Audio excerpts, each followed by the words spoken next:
A former member of President Trump's transition team says that after the Mueller report, it's time for impeachment.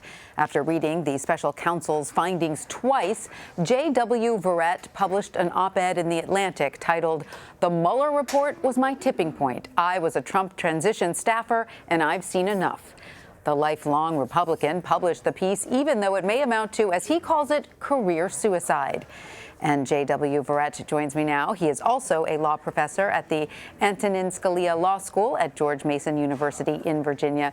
J.W., welcome. Thank you so much for being with us.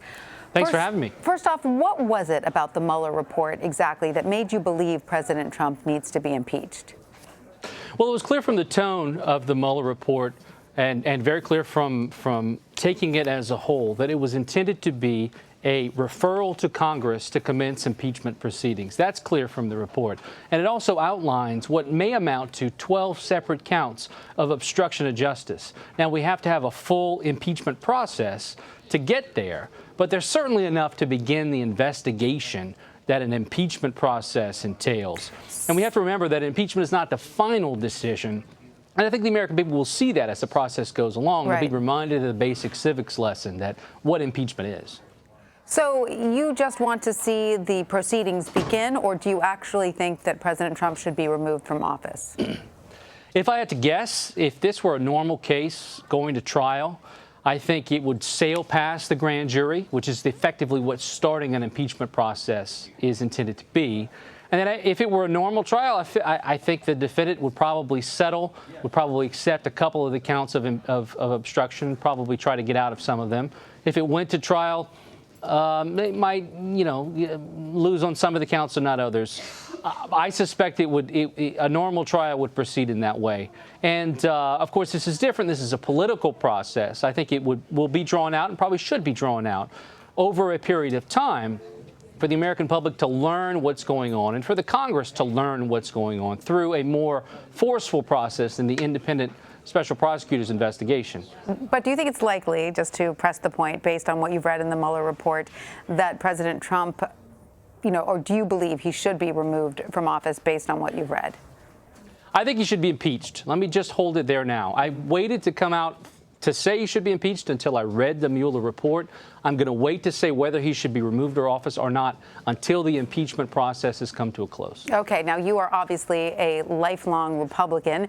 You were on the Trump transition team. So at the end of your article, you write, quote, "In time, we can help rebuild the Republican Party, enabling it to rise from the ashes of the post-Trump apocalypse into a party with renewed commitment to principles of liberty, opportunity, and the rule of law." What specific changes do you believe the party needs to make as a whole? I think we need to get back to a focus on conservative and libertarian principle as the guiding force and not the cult of personality that we've become in the era of Trump. I think that means going back to how Bill Buckley helped to rebuild the Republican Party and conservative ideas as a focus in the Republican Party that helped give us Reagan in the end after the post-Nixon crisis. I think that's the roadmap for the future. And you specifically mentioned a return to the rule of law. There must be other rule of law Republicans like yourself that feel the same way, no? Yeah, I was glad to be honored to join a group with George Conway and a number of other conservative attorneys calling for further hearings called Checks and Balances. Check out our website. There are a lot of us, frankly, who are not able to speak out, but who've certainly contacted me in the last week. And, So is there sort of a little uprising taking place and you're the new leader in the Republican Party? I think that the message is getting out. I think it's just going to take time for public sentiment to shift, and the Congress will go along with the shift in public sentiment. Okay. There is one candidate, former Massachusetts Governor Bill Weld, who is challenging President Trump for the 2020 Republican nomination.